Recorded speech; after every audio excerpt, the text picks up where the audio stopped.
Arthur Conan Doyle. Sir Arthur Ignatius Conan Doyle KSTJDL was a British writer and physician. He created the character Sherlock Holmes in 1887 for A Study in Scarlet, the first of 4 novels and 56 short stories about Holmes and Dr. Watson. The Sherlock Holmes stories are milestones in the field of crime fiction.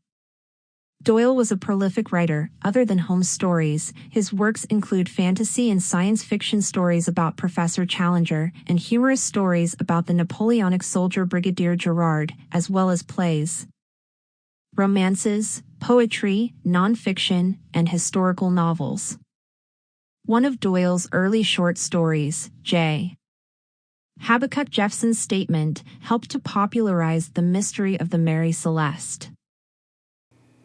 The Adventures of Sherlock Holmes by Sir Arthur Conan Doyle. Adventure number 2. The Red-Headed League. I had called upon my friend, Mr. Sherlock Holmes, one day in the autumn of last year, and found him in deep conversation with a very stout, florid-faced, elderly gentleman with fiery red hair. With an apology for my intrusion, I was about to withdraw when Holmes pulled me abruptly into the room and closed the door behind me. "You could not possibly have come at a better time, my dear Watson," he said cordially. "I was afraid that you were engaged." "So I am, very much so." "Then I can wait in the next room." "Not at all. This gentleman, Mr. Wilson, has been my partner and helper in many of my most successful cases, and I have no doubt that he will be of the utmost use to me in yours also." The stout gentleman half rose from his chair and gave a bob of greeting, with a quick little questioning glance from his small, fat, encircled eyes. "Try the settee," said Holmes, relapsing into his armchair and putting his fingertips together, as was his custom when in judicial moods. "I know, my dear Watson, that you share my love of all that is bizarre and outside the conventions and humdrum routine of everyday life. You have shown your relish for it by the enthusiasm which has prompted you to chronicle, and, if you will excuse my saying so, somewhat to embellish so many of my own little adventures. Your cases have indeed been of the greatest interest to me," I observed. You will remember that I remarked the other day, just before we went into the very simple problem presented by Miss Mary Sutherland, that for strange effects and extraordinary combinations we must go to life itself, which is always far more daring than any effort of the imagination. A proposition which I took the liberty of doubting. You did, Doctor, but none the less you must come round to my view, for otherwise I shall keep on piling fact upon fact on you, until your reason breaks down under them and acknowledges me to be right. Now, Mr. Jabez Wilson here has been good enough to call upon me this morning, and to begin a narrative which promises to be one of the most singular which I have listened to for some time. You have heard me remark that the strangest and most unique things are very often connected not with the larger but with the smaller crimes, and occasionally, indeed, where there is room for doubt whether any positive crime has been committed. As far as I have heard, it is impossible for me to say whether the present case is an instance of crime or not, but the course of events is certainly among the most singular that I have ever listened to. Perhaps, Mr. Wilson, you would have the great kindness to recommence your narrative. I ask you not merely because my friend Dr. Watson has not heard the opening part, but also because the peculiar nature of the story makes me anxious to have every possible detail from your lips. As a rule, when I have heard some slight indication in the course of events, I am able to guide myself by the thousands of other similar cases which occur to my memory. In the present instance, I am forced to admit that the facts are, to the best of my belief, unique. The portly client puffed out his chest with an appearance of some little pride, and pulled a dirty and wrinkled newspaper from the inside pocket of his greatcoat. As he glanced down the advertisement column, with his head thrust forward and the paper flattened out upon his knee, I took a good look at the man, and endeavoured, after the fashion of my companion, to read the indications which might be presented by his dress or appearance. I did not gain very much, however, by my inspection. Our visitor bore every mark of being an average, commonplace British tradesman, obese, pompous, and slow. He wore rather baggy grey shepherd's check trousers, a not over-clean black frock-coat, unbuttoned in the front, and a drab waistcoat with a heavy brassy Albert chain, and a square pierced bit of metal dangling down as an ornament. A frayed top hat and a faded brown overcoat with a wrinkled velvet collar lay upon a chair beside him. Altogether, look as I would, there was nothing remarkable about the man save his blazing red head, and the expression of extreme chagrin and discontent upon his features.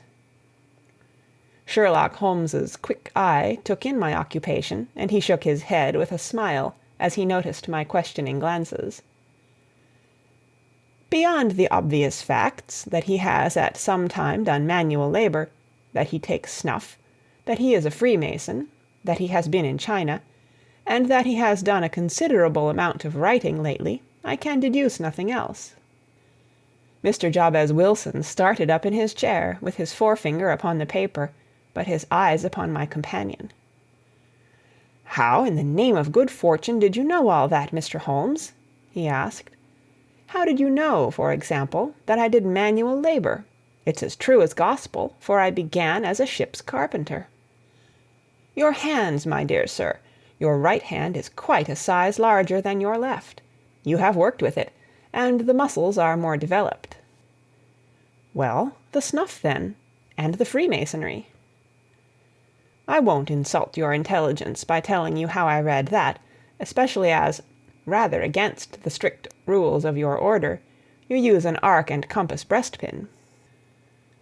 "Ah, of course, I forgot that. But the writing?" "What else can be indicated by that right cuff, so very shiny for 5 inches, and the left one with the smooth patch near the elbow where you rested upon the desk?" "Well, but China?"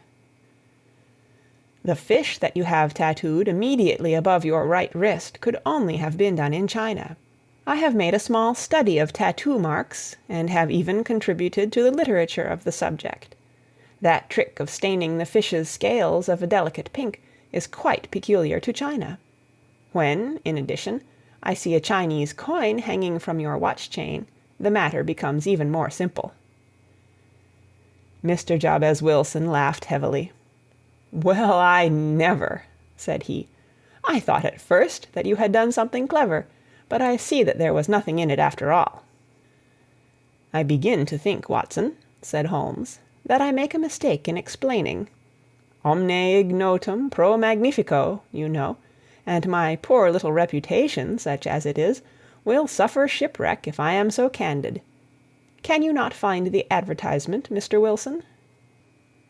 "Yes, I have got it now," he answered, with his thick red finger planted halfway down the column. "Here it is. This is what began it all. You just read it for yourself, sir." I took the paper from him and read as follows: "To the Red-Headed League. On account of the bequest of the late Ezekiah Hopkins, of Lebanon, Pennsylvania, USA, there is now another vacancy open which entitles a member of the League to a salary of £4 a week for purely nominal services. All red-headed men who are sound in body and mind and above the age of 21 years are eligible. Apply in person on Monday at 11 o'clock to Duncan Ross, at the offices of the League, 7 Pope's Court, Fleet Street." "What on earth does this mean?" I ejaculated after I had twice read over the extraordinary announcement. Holmes chuckled and wriggled in his chair, as was his habit when in high spirits. "It is a little off the beaten track, isn't it?" said he. "And now, Mr. Wilson, off you go at scratch and tell us all about yourself, your household, and the effect which this advertisement had upon your fortunes. You will first make a note, Doctor, of the paper and the date." "It is the Morning Chronicle of April 27th, 1890, just 2 months ago." Very good. Now, Mr. Wilson." "Well, it is just as I have been telling you, Mr. Sherlock Holmes," said Jabez Wilson, mopping his forehead. "I have a small pawnbroker's business at Coburg Square near the city. It's not a very large affair, and of late years it has not done more than just give me a living. I used to be able to keep 2 assistants, but now I only keep 1, and I would have a job to pay him but that he is willing to come for half wages, so as to learn the business." "What is the name of this obliging youth?" asked Sherlock Holmes. "His name is Vincent Spaulding, and he's not such a youth either. It's hard to say his age. I should not wish a smarter assistant, Mr. Holmes, and I know very well that he could better himself and earn twice what I am able to give him. But, after all, if he is satisfied, why should I put ideas in his head?" "Why, indeed? You seem most fortunate in having an employee who comes under the full market price. It is not a common experience among employers in this age. I don't know that your assistant is not as remarkable as your advertisement." "Oh, he has his faults, too," said Mr. Wilson. "Never was such a fellow for photography, snapping away with a camera when he ought to be improving his mind, and then diving down into the cellar like a rabbit into its hole to develop his pictures. That is his main fault, but on the whole he's a good worker. There's no vice in him." "He is still with you, I presume?" "Yes, sir. He and a girl of 14 who does a bit of simple cooking and keeps the place clean. That's all I have in the house, for I am a widower, and never had any family. We live very quietly, sir, the 3 of us, and we keep a roof over our heads and pay our debts, if we do nothing more." The first thing that put us out was that advertisement. Spaulding, he came down into the office just this day 8 weeks, with this very paper in his hand, and he says, "I wish to the Lord, Mr. Wilson, that I was a red-headed man." "Why's that?" I asks. "Why," says he, "here's another vacancy on the League of the Red-Headed Men. It's worth quite a little fortune to any man who gets it, and I understand that there are more vacancies than there are men, so that the trustees are at their wits' end what to do with the money. If my hair would only change color, here's a nice little crib all ready for me to step into." "Why, what is it then?" I asked. You see, Mr. Holmes, I am a very stay-at-home man, and as my business came to me instead of my having to go to it, I was often 3 weeks on end without putting my foot over the doormat. In that way I didn't know much of what was going on outside, and I was always glad of a bit of news." "Have you never heard of the League of the Red-Headed Men?" he asked, with his eyes open. "Never." "Why, I wonder at that, for you are eligible yourself for one of the vacancies." "And what are they worth?" I asked. "Oh, merely a couple of hundred a year, but the work is slight, and it need not interfere very much with one's other occupations." Well, you can easily think that that made me prick up my ears, for the business has not been over good for some years, and an extra couple of hundred would have been very handy. "Tell me all about it," said I. "Well," said he, showing me the advertisement, "you can see for yourself that the League has a vacancy, and there is the address where you should apply for particulars. As far as I can make out, the League was founded by an American millionaire, Ezekiah Hopkins, who was very peculiar in his ways. He was himself red-headed, and he had a great sympathy for all red-headed men, so when he died it was found that he had left his enormous fortune in the hands of trustees, with instructions to apply the interest to the providing of easy berths to men whose hair is of that color. From all I hear, it is splendid pay and very little to do." "But," said I, "there would be millions of red-headed men who would apply." "Not so many as you might think," he answered. "You see, it is really confined to Londoners and to grown men.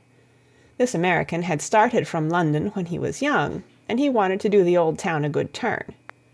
Then again, I have heard it is no use your applying if your hair is light red, or dark red, or anything but real bright, blazing, fiery red. Now, if you cared to apply, Mr. Wilson, you would just walk in, but perhaps it would hardly be worth your while to put yourself out of the way for the sake of a few £100. Now, it is a fact, gentlemen, as you may see for yourselves, that my hair is of a very full and rich tint, so that it seemed to me that if there was to be any competition in the matter, I stood as good a chance as any man that I had ever met. Vincent Spaulding seemed to know so much about it that I thought he might prove useful, so I just ordered him to put up the shutters for the day, and to come right away with me. He was very willing to have a holiday, so we shut the business up and started off for the address that was given us in the advertisement. I never hope to see such a sight as that again, Mr. Holmes. From north, south, east, and west, every man who had a shade of red in his hair had tramped into the city to answer the advertisement. Fleet Street was choked with red-headed folk, and Pope's Court looked like a coster's orange barrow. I should not have thought there were so many in the whole country as were brought together by that single advertisement. Every shade of colour they were: straw, lemon, orange, brick, Irish setter, liver, clay. But, as Spaulding said, there were not many who had the real vivid flame-coloured tint. When I saw how many were waiting, I would have given it up in despair, but Spaulding would not hear of it. How he did it I could not imagine, but he pushed and pulled and butted until he got me through the crowd and right up to the steps which led to the office.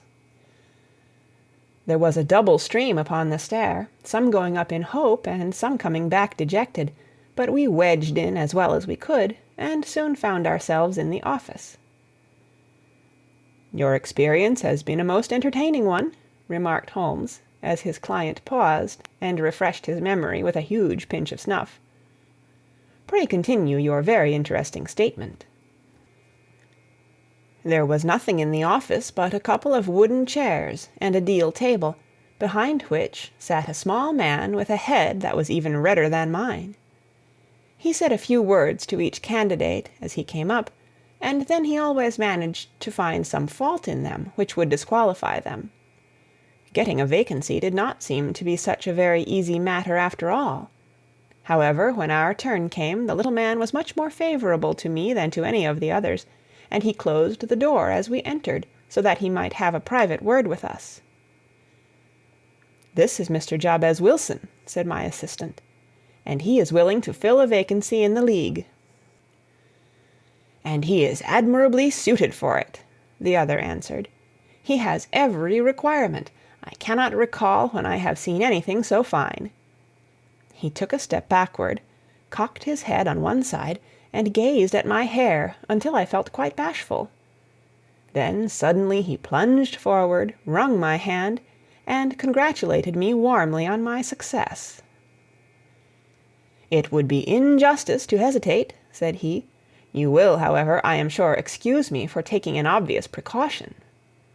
With that he seized my hair in both his hands and tugged until I yelled with the pain. "There is water in your eyes," said he as he released me. "I perceive that all is as it should be, but we have to be careful, for we have twice been deceived by wigs and once by paint. I could tell you tales of cobbler's wax which would disgust you with human nature." He stepped over to the window and shouted through it at the top of his voice that the vacancy was filled. A groan of disappointment came up from below, and the folk all trooped away in different directions, until there was not a red head to be seen except my own, and that of the manager. "My name," said he, "is Mr. Duncan Ross, and I am myself one of the pensioners upon the fund left by our noble benefactor. Are you a married man, Mr. Wilson? Have you a family?" I answered that I had not. His face fell immediately. "Dear me," he said gravely, "that is very serious indeed. I am sorry to hear you say that. The fund was, of course, for the propagation and spread of the redheads as well as for their maintenance. It is exceedingly unfortunate that you should be a bachelor." My face lengthened at this, Mr. Holmes, for I thought that I was not to have the vacancy after all, but after thinking it over for a few minutes he said that it would be all right. "In the case of another," said he, "the objection might be fatal, but we must stretch a point in favor of a man with such a head of hair as yours. When shall you be able to enter upon your new duties?" "Well, it is a little awkward, for I have a business already," said I. "Oh, never mind about that, Mr. Wilson," said Vincent Spaulding. "I should be able to look after that for you." "What would be the hours?" I asked.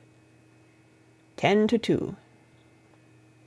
Now, a pawnbroker's business is mostly done of an evening, Mr. Holmes, especially Thursday and Friday evening, which is just before payday, so it would suit me very well to earn a little in the mornings. Besides, I knew that my assistant was a good man, and that he would see to anything that turned up.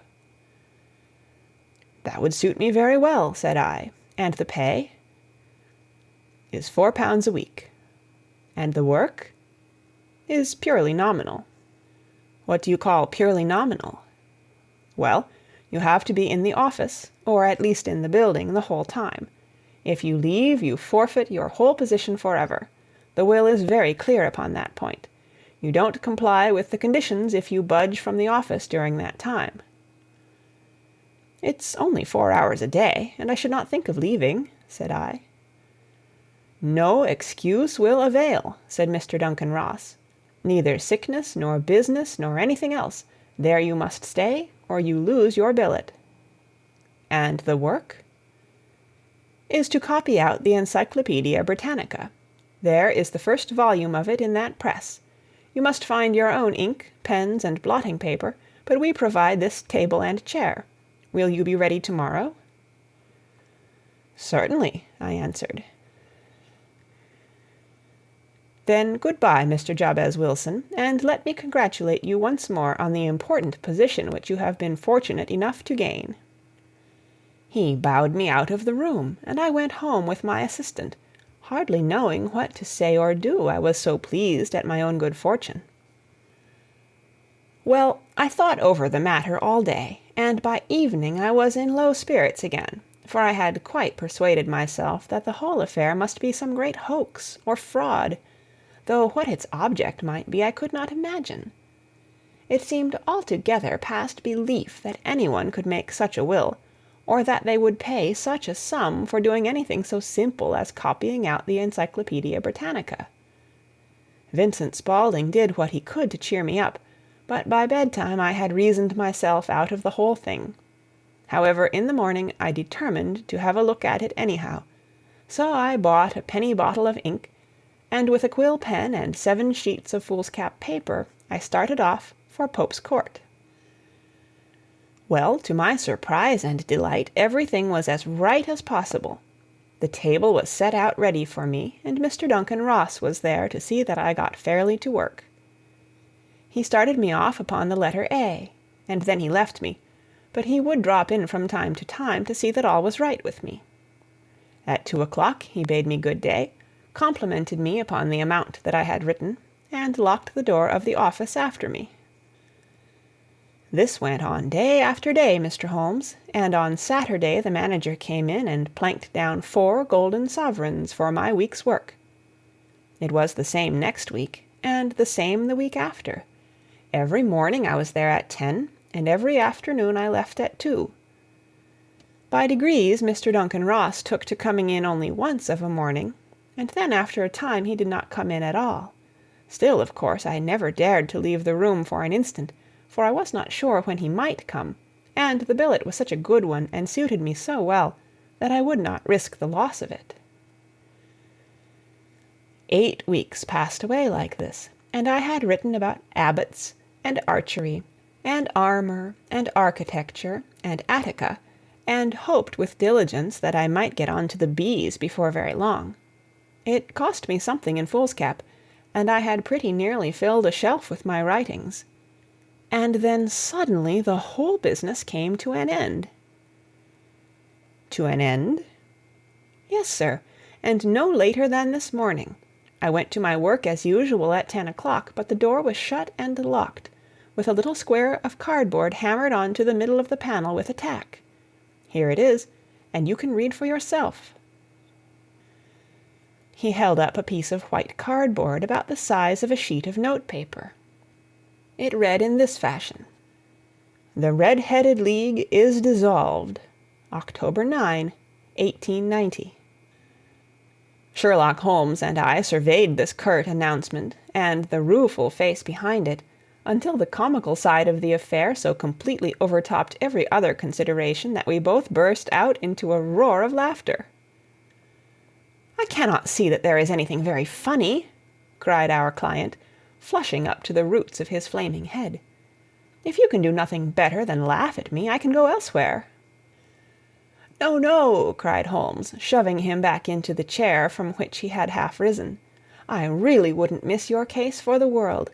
It is most refreshingly unusual. But there is, if you will excuse my saying so, something just a little funny about it. Pray, what steps did you take when you found the card upon the door?" "I was staggered, sir. I did not know what to do. Then I called at the offices round, but none of them seemed to know anything about it. Finally, I went to the landlord, who is an accountant living on the ground floor, and I asked him if he could tell me what had become of the Red-Headed League. He said that he had never heard of any such body. Then I asked him who Mr. Duncan Ross was. He answered that the name was new to him." "Well," said I, "the gentleman at number 4. "What, the red-headed man?" "Yes." "Oh," said he, "his name was William Morris. He was a solicitor, and was using my room as a temporary convenience until his new premises were ready. He moved out yesterday." "Where could I find him?" "Oh, at his new offices. He did tell me the address. Yes, 17 King Edward Street, near St. Paul's." "I started off, Mr. Holmes, but when I got to that address, it was a manufactory of artificial knee-caps, and no one in it had ever heard of either Mr. William Morris or Mr. Duncan Ross." "And what did you do then?" asked Holmes. "I went home to Saxe-Coburg Square, and I took the advice of my assistant. But he could not help me in any way. He could only say that if I waited I should hear by post. But that was not quite good enough, Mr. Holmes. I did not wish to lose such a place without a struggle, so, as I had heard that you were good enough to give advice to poor folk who were in need of it, I came right away to you." "And you did very wisely," said Holmes. "Your case is an exceedingly remarkable one, and I shall be happy to look into it. From what you have told me, I think that it is possible that graver issues hang from it than might at first sight appear." "Grave enough," said Mr. Jabez Wilson. "Why, I have lost £4 a week." "As far as you are personally concerned," remarked Holmes, "I do not see that you have any grievance against this extraordinary league. On the contrary, you are, as I understand, richer by some £30, to say nothing of the minute knowledge which you have gained on every subject which comes under the letter A. You have lost nothing by them." "No, sir, but I want to find out about them, and who they are, and what their object was in playing this prank, if it was a prank, upon me. It was a pretty expensive joke for them, for it cost them £32. "We shall endeavor to clear up these points for you. And first, 1 or 2 questions, Mr. Wilson. This assistant of yours who first called your attention to the advertisement, how long had he been with you?" "About a month, then." "How did he come?" "In answer to an advertisement." "Was he the only applicant?" "No, I had a dozen." "Why did you pick him?" "Because he was handy and would come cheap." "At half wages, in fact?" "Yes."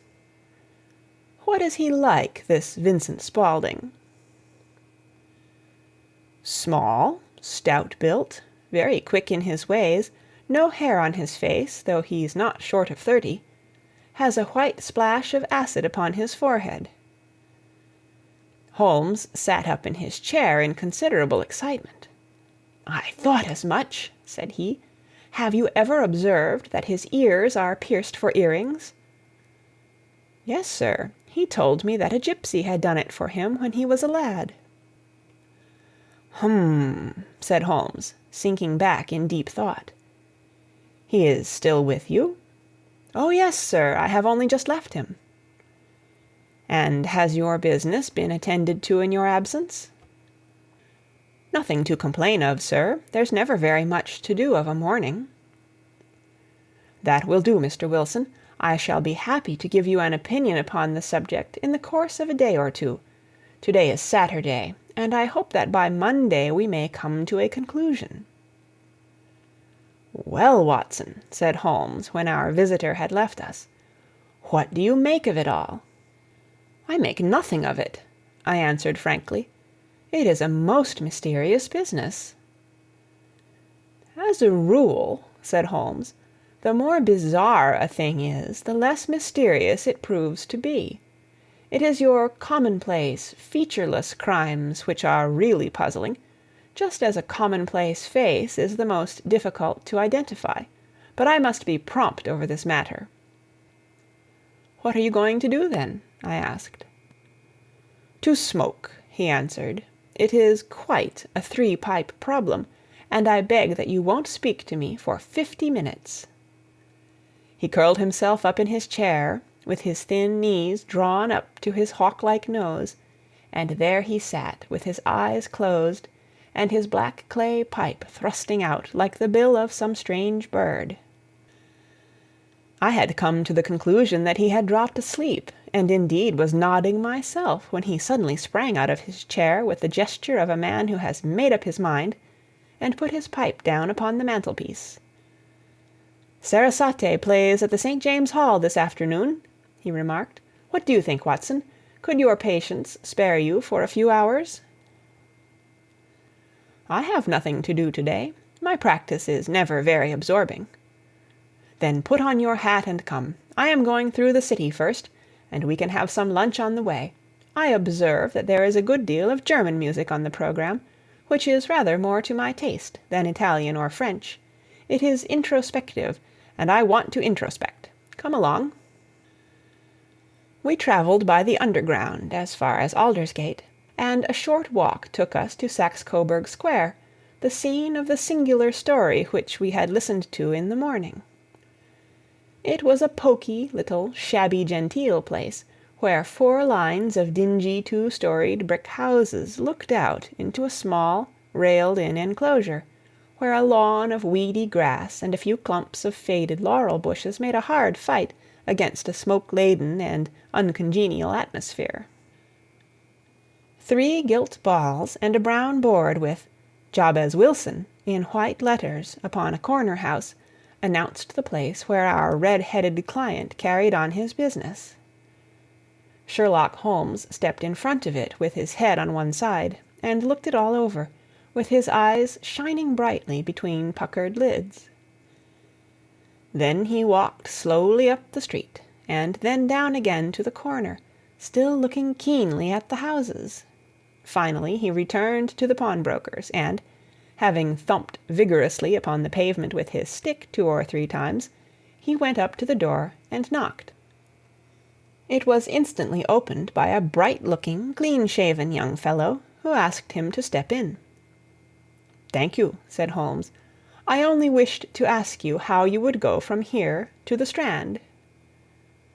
"Third right, fourth left," answered the assistant promptly, closing the door. "Smart fellow, that," observed Holmes as we walked away. "He is, in my judgment, the 4th smartest man in London, and for daring I am not sure that he has not a claim to be 3rd. I have known something of him before."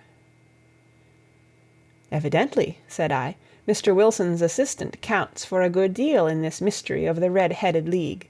I am sure that you inquired your way merely in order that you might see him." "Not him." "What then?" "The knees of his trousers." "And what did you see?" "What I expected to see." "Why did you beat the pavement?" "My dear doctor, this is a time for observation, not for talk. We are spies in an enemy's country. We know something of Saxe-Coburg Square. Let us now explore the parts which lie behind it." The road in which we found ourselves as we turned round the corner from the retired Saxe-Coburg Square presented as great a contrast to it as the front of a picture does to the back. It was one of the main arteries which conveyed the traffic of the city to the north and west. The roadway was blocked with the immense stream of commerce flowing in a double tide inward and outward, while the footpaths were black with the hurrying swarm of pedestrians. It was difficult to realize, as we looked at the line of fine shops and stately business premises, that they really abutted on the other side upon the faded and stagnant square which we had just quitted. "Let me see," said Holmes, standing at the corner and glancing along the line. "I should like just to remember the order of the houses here. It is a hobby of mine to have an exact knowledge of London.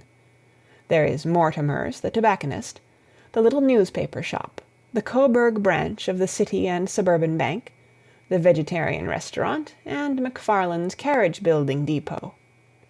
That carries us right on to the other block. And now, Doctor, we've done our work, so it's time we had some play.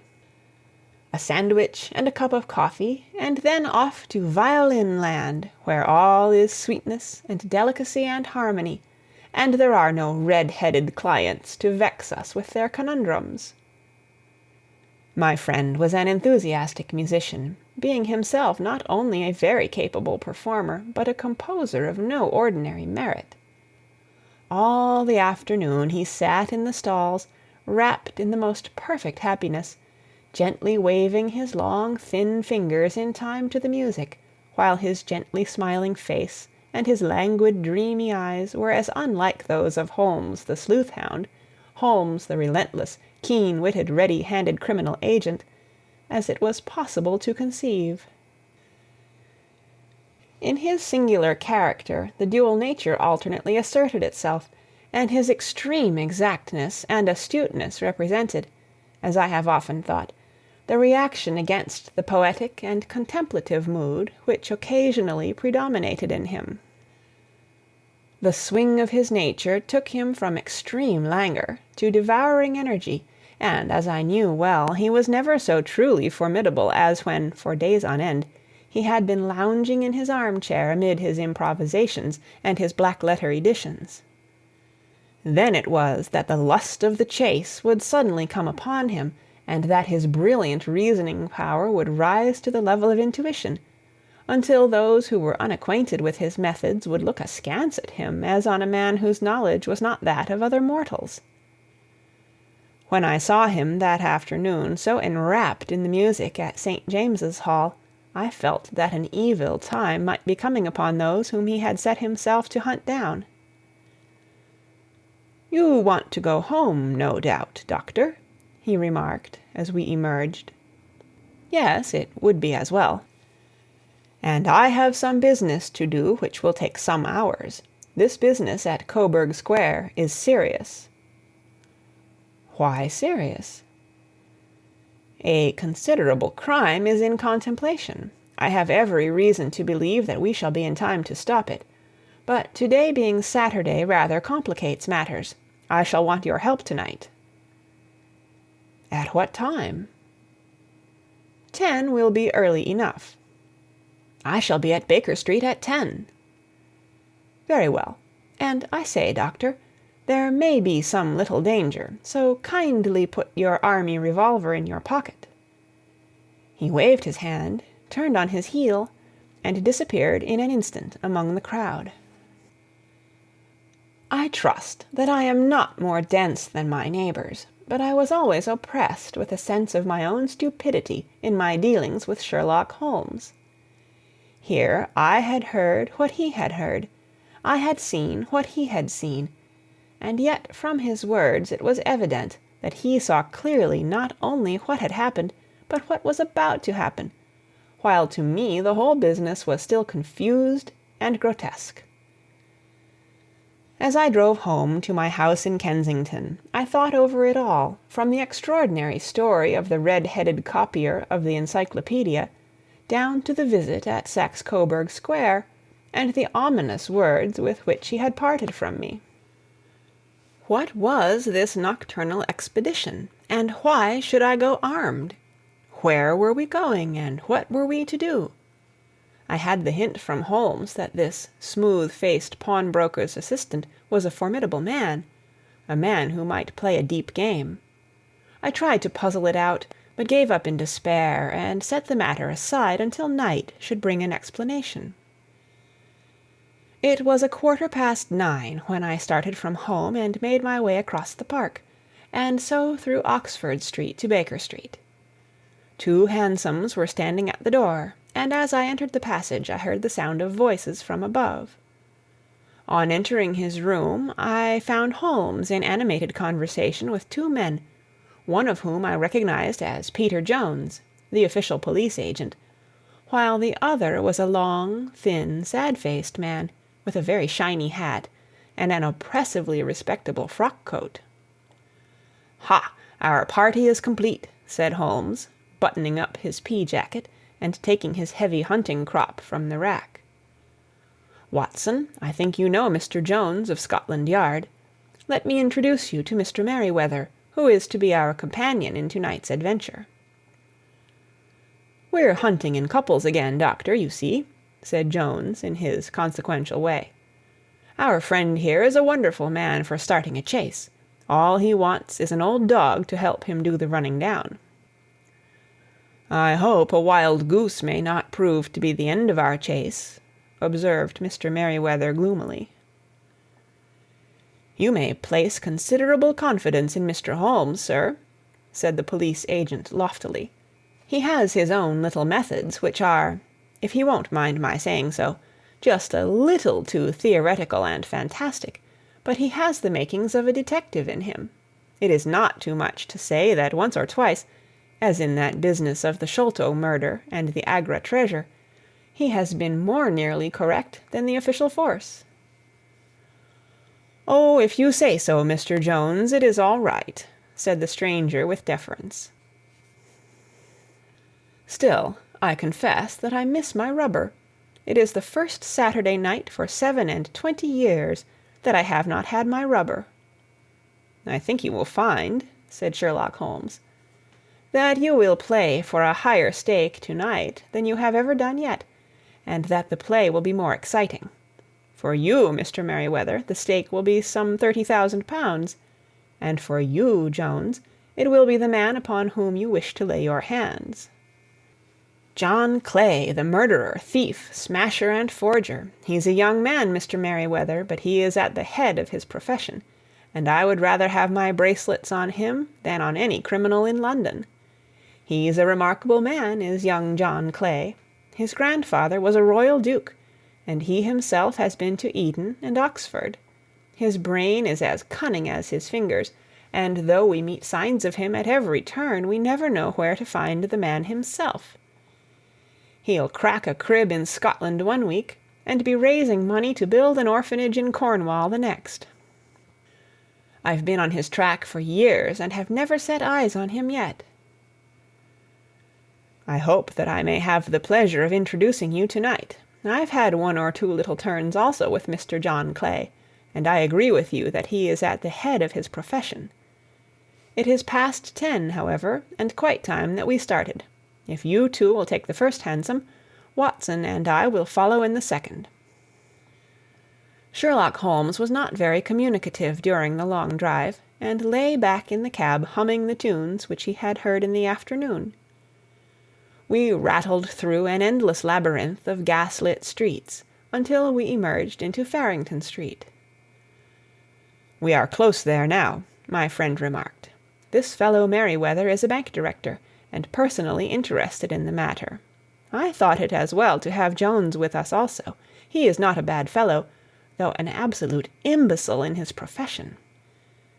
He has one positive virtue. He is as brave as a bulldog, and as tenacious as a lobster if he gets his claws upon anyone. Here we are, and they are waiting for us."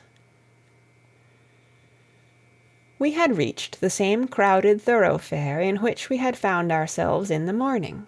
Our cabs were dismissed, and, following the guidance of Mr. Merryweather, we passed down a narrow passage and through a side door, which he opened for us. Within there was a small corridor, which ended in a very massive iron grate.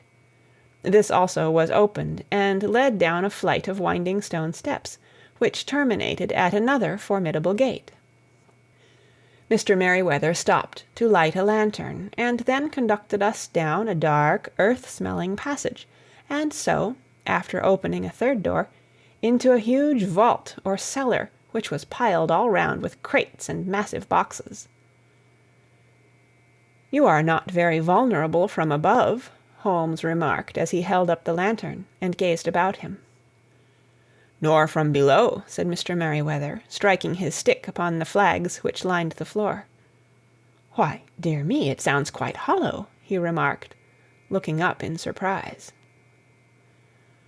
"I must really ask you to be a little more quiet," said Holmes severely. "You have already imperiled the whole success of our expedition. Might I beg that you would have the goodness to sit down upon one of those boxes, and not to interfere?" The solemn Mr. Merryweather perched himself upon a crate, with a very injured expression upon his face, while Holmes fell upon his knees upon the floor, and, with the lantern and a magnifying lens, began to examine minutely the cracks between the stones. A few seconds sufficed to satisfy him, for he sprang to his feet again and put his glass in his pocket. "We have at least an hour before us," he remarked, "for they can hardly take any steps until the good pawnbroker is safely in bed. Then they will not lose a minute, for the sooner they do their work the longer time they will have for their escape. We are at present, Doctor, as no doubt you have divined, in the cellar of the City branch of one of the principal London banks. Mr. Merryweather is the chairman of directors, and he will explain to you that there are reasons why the more daring criminals of London should take a considerable interest in this cellar at present." "It is our French gold," whispered the director. "We have had several warnings that an attempt might be made upon it." "Your French gold?" "Yes. We had occasion some months ago to strengthen our resources, and borrowed for that purpose 30,000 napoleons from the Bank of France. It has become known that we have never had an occasion to unpack the money, and that it is still lying in our cellar. The crate upon which I sit contains 2,000 napoleons, packed between layers of lead foil. Our reserve of bullion is much larger at present than is usually kept in a single branch office, and the directors have had misgivings upon the subject." "Which were very well justified," observed Holmes. "And now it is time that we arranged our little plans. I expect that within an hour matters will come to a head. In the meantime, Mr. Merryweather, we must put the screen over that dark lantern." "And sit in the dark?" "I am afraid so. I had brought a pack of cards in my pocket, and I thought that, as we were a partie carrée, you might have your rubber after all. But I see that the enemy's preparations have gone so far that we cannot risk the presence of a light. And first of all we must choose our positions. These are daring men, and though we shall take them at a disadvantage, they may do us some harm unless we are careful. I shall stand behind this crate, and do you conceal yourselves behind those. Then, when I flash a light upon them, close in swiftly. If they fire, Watson, have no compunction about shooting them down." I placed my revolver, cocked, upon the top of the wooden case behind which I crouched. Holmes shot the slide across the front of his lantern, and left us in pitch darkness. Such an absolute darkness as I have never before experienced. The smell of hot metal remained to assure us that the light was still there, ready to flash out at a moment's notice. To me, with my nerves worked up to a pitch of expectancy, there was something depressing and subduing in the sudden gloom, and in the cold, dank air of the vault.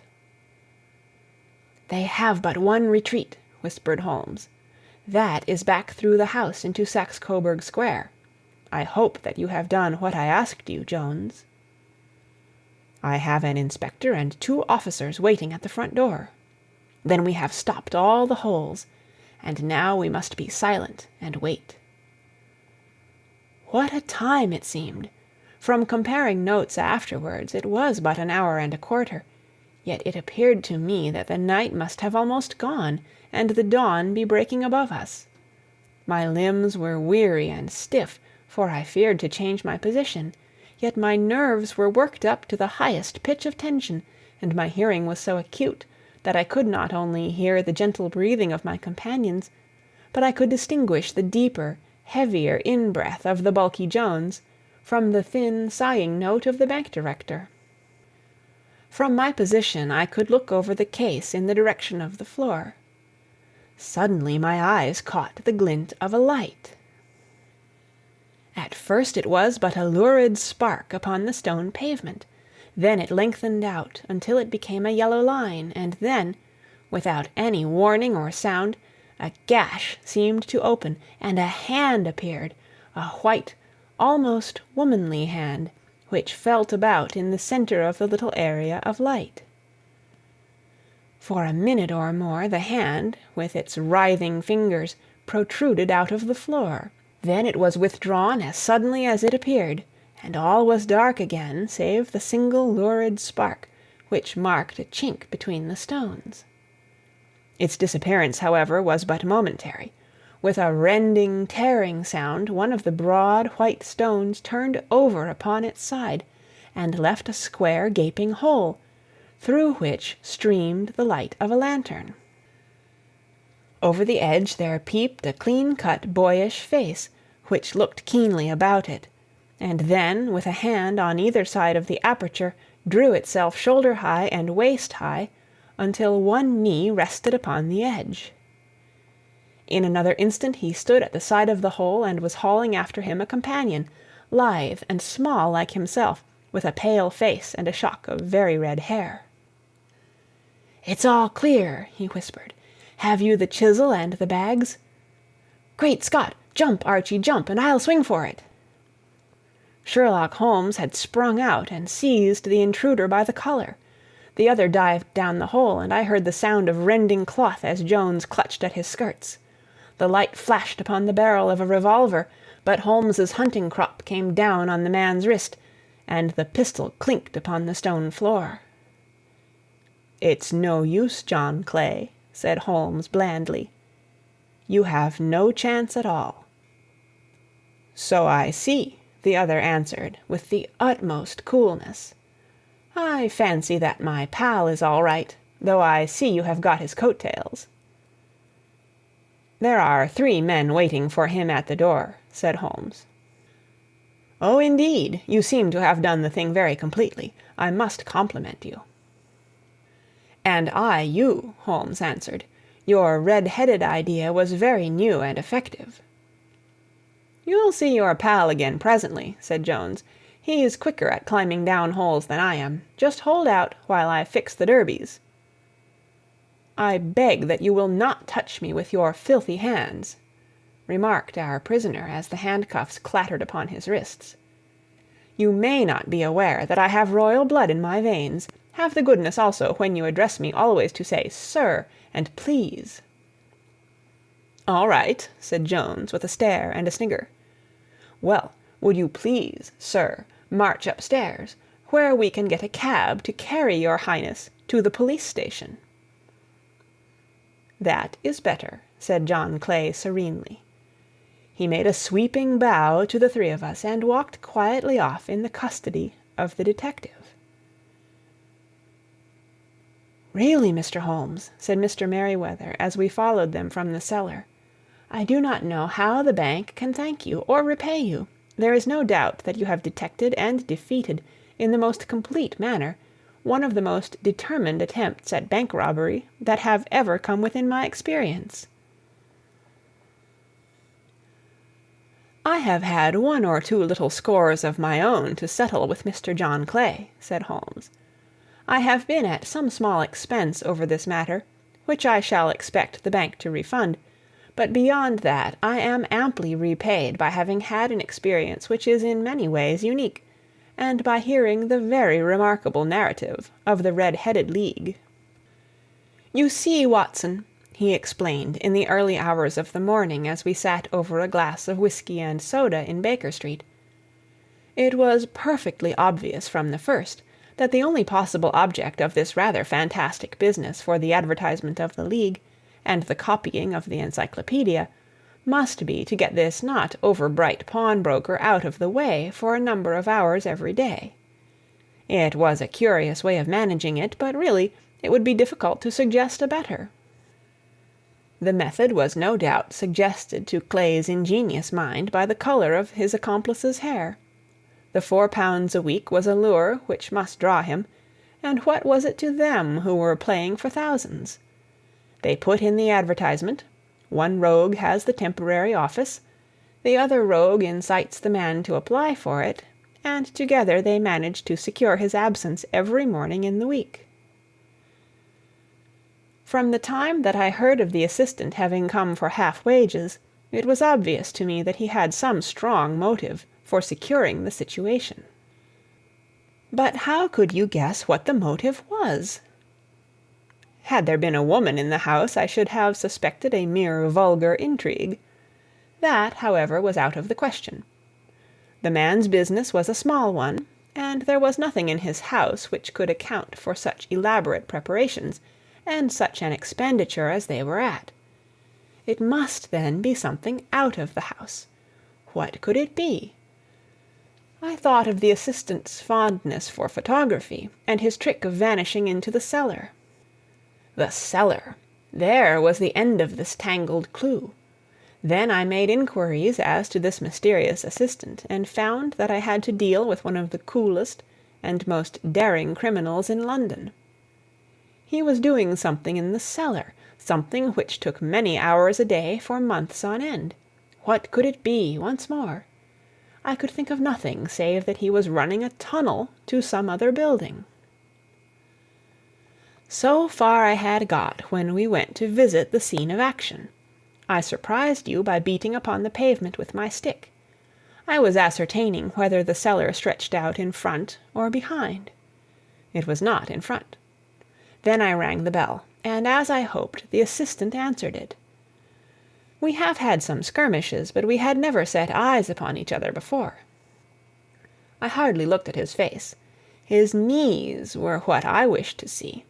You must yourself have remarked how worn, wrinkled, and stained they were. They spoke of those hours of burrowing. The only remaining point was what they were burrowing for. I walked round the corner, saw the City and Suburban Bank abutted on our friend's premises, and felt that I had solved my problem. When you drove home after the concert, I called upon Scotland Yard and upon the chairman of the bank directors, with the result that you have seen. And how could you tell that they would make their attempt to-night? I asked. Well, when they closed their League offices, that was a sign that they cared no longer about Mr. Jabez Wilson's presence. In other words, that they had completed their tunnel. But it was essential that they should use it soon, as it might be discovered, or the bullion might be removed. Saturday would suit them better than any other day, as it would give them 2 days for their escape. For all these reasons I expected them to come to-night. You reasoned it out beautifully, I exclaimed in unfeigned admiration. It is so long a chain, and yet every link rings true. It saved me from ennui, he answered, yawning.